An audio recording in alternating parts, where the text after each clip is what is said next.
செங்கல்பட்டு மாவட்டம் சிங்கப்பெருமாள் கோயில் police station காலையில பரபரப்பா போலீஸ் ஸ்டேஷன் இயங்கிட்டு இருக்க போலீஸ் ஸ்டேஷனுக்கு பதட்டத்தோட போன் கால் பண்ண ஒருத்தர், சார் இங்க ஒருத்தர் ரத்த வெள்ளத்துல செத்து கிடக்குறாரு, பக்கத்துல ஒரு குழி வேற தோண்டின மாதிரி இருக்கு, சீக்கிரமா வாங்கன்னு சொல்றாரு. சரி எந்த இடம்னு சரியா சொல்லுங்கன்னு அட்ரஸ் கேட்டு வாங்கிக்கிட்ட போலீஸ் உடனடியா ஸ்பாட்டுக்கு போறாங்க. அங்க போய் பார்த்தா கத்தியால குத்தப்பட்ட இளைஞர் ஒருவர் சடலமா இருந்திருக்காரு. பக்கத்துல தோண்டப்பட்டு கிடந்த குழியையும் பார்த்த போலீஸ் யாரோ கொலை பண்ணிட்டு அவரோட உடலை இங்கே புதைக்க வந்துட்டு அப்புறமா தப்பிச்சு போயிருக்கலாம்னு யூகிச்சு விசாரணையை தொடங்கி இருக்காங்க. அதே நேரத்துல சடலம் கிடந்த ஏரிக்கரை பகுதி தென்மேல் பாக்கம் காச்சாடி மங்கலம்னு 2 ஊருக்கு நடுவுல இருந்ததால யாரோட லிமிட்னு தெரியாம செங்கல்பட்டு தாலுகா ஸ்டேஷன் போலீஸ், மறைமலை நகர் போலீஸ் ஸ்டேஷன், சிங்கப்பெருமாள் கோவில் போலீஸ் ஸ்டேஷன் 3 ஸ்டேஷன்ல இருந்தும் போலீஸ் சம்பவ இடத்திற்கு வந்து விசாரணையை தொடங்கி இருக்காங்க. அதோட தடயவியல் நிபுணர்களை எல்லாம் வரவழைச்சு தடயங்களை எல்லாம் சேகரிச்ச போலீஸ் இறந்து கிடந்த இளைஞரோட சடலத்தை கைப்பற்றி பிரேத பரிசோதனைக்கு அனுப்பி வச்சிருக்காங்க.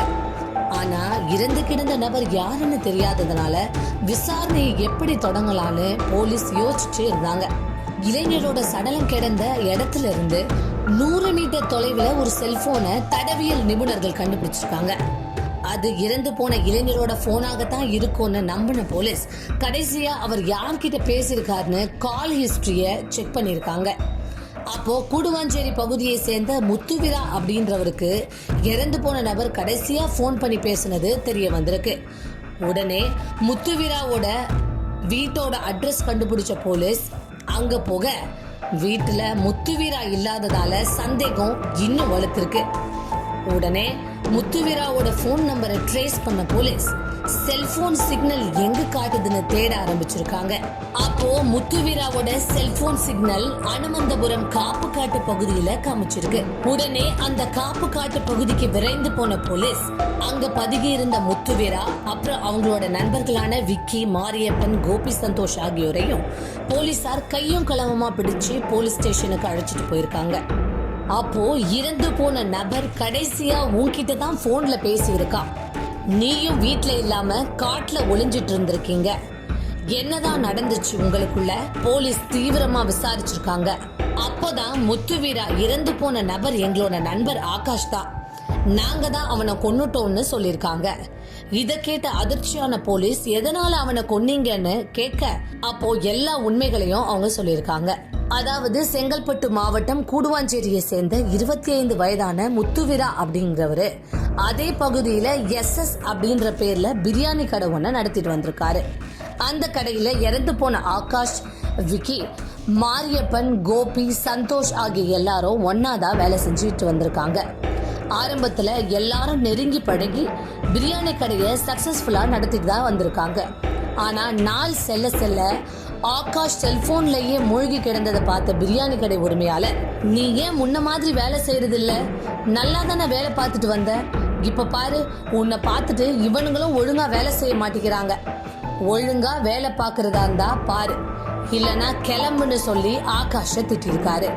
முத்துவீரா சொல்றத கேட்டுக்கிட்ட ஆகாஷ் அதன் பின்னர் கொஞ்ச நாள் முன்ன மாதிரியே நல்லா வேலை பார்த்துட்டு வந்தாலும் மறுபடியும் செல்போன்ல மூழ்கி கிடக்கிறத வாடிக்கையா வச்சுக்கிட்டாரு. இதனால ஆத்திரமடைந்த முத்துவீரா இது தொடர்பா தட்டி கேட்க போன 2 பேருக்குள்ளேயும் கலகலப்பு உருவாகி பிரியாணி கடைக்குள்ளேயே 2 பேரும் ஒருத்தர் சரமாரியா தாக்கியிருக்காங்க. அதனோட உன்னை கொல்லாம விடமாட்டேன் அப்படின்னு மிரட்டிட்டு ஆகாஷ் அங்க இருந்து கிளம்பி போயிருக்காரு. இதனால ஆத்திரமடைந்த முத்துவீரா கொலை மிரட்டல் விடுத்த ஆகாஷ நாம கொலை செஞ்சுடலாம் அப்படின்னு கடையில வேலை பார்க்குற மத்தவங்களை கூப்பிட்டு பிளான் போட்டிருக்காரு. அதுக்கு கடையில வேலை பார்க்குற மத்தவங்களும் சரின்னு சொல்லி தலையாட்டிருக்காங்க. இந்த நிலையில தான் சம்பவத்தன்னைக்கு திட்டம் போட்ட மாதிரியே ஆகாஷ்க்கு போன் பண்ண முத்துவீரா, நாமெல்லாம் ஃப்ரெண்ட்ஸ் தானே, நமக்குள்ள எதுக்கு இந்த சண்டையெல்லாம், நீ வா நம்ம பேசி சமாதானம் ஆயிடலாம் அப்படின்னு சொல்லி சிங்கப்பெருமாள் கோயில் பக்கத்துல இருக்கிற ஏரி பகுதிக்கு வர சொல்லியிருக்காரு. இதை நம்பின ஆகாஷும் ஏரி பகுதிக்கு போக அங்க முத்துவீரா மற்றும் காத்துட்டு இருந்திருக்காரு. முத்துவீரா கிட்ட போய் ஆகாஷ் பேசிட்டு இருக்க அங்க மறுபடியும் 2 பேருக்கும் வாக்குவாதம் ஏற்பட்டிருக்கு.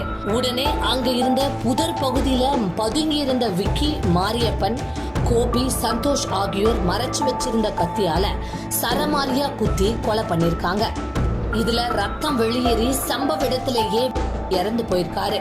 உடனே உடலை அங்கேயே புதைச்சிடலான்னு பிளான் பண்ணி அவங்க அந்த இடத்துல குழி தோண்ட ஆட்கள் நடமாட்டம் வர தொடங்கி இருக்கு. இதனால பயந்து போன அவங்க விக்கியோட உடலை அங்கேயே போட்டுட்டு அனுமந்தபுரம் காப்புக்காட்டு பகுதிக்குள்ள போய் பதுங்கி இருக்காங்க. அதுக்கு பிறகுதான் ஆகாஷோட செல்போனை வச்சு முத்துவீராவையும் அவரோட நண்பர்களையும் போலீசார் பிடிச்சிருக்காங்க. முத்துவீராவும் அவரோட நண்பர்களும் அளிச்ச இந்த வாக்குமூலத்தோட அடிப்படையில அவங்கள கைது பண்ண போலீஸ் 5 பேரையும் சிறையில் அடைச்சிருக்காங்க. வேலை தொடர்பாக ஏற்பட்ட வாக்குவாதத்துல கூட பழகின நண்பனையே சக நண்பர்கள் கத்தியால குத்தி கொலை செய்த சம்பவம் அப்பகுதியில பரபரப்பை ஏற்படுத்தியிருக்கு. செய்திகளை உடனுக்குடன் தெரிந்து கொள்ள கீழ்கண்ட கேபிள் மற்றும் டிடிஎச் நெட்வொர்க்குகளில் எம்நாடு செய்தி தொலைக்காட்சியை காணுங்கள்.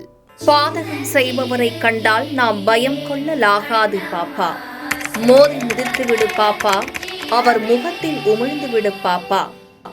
அண்மை செய்திகளை உடனுக்குடன் தெரிந்து கொள்ள இணைந்திருங்கள் எம்நாடு தொலைக்காட்சியுடன்.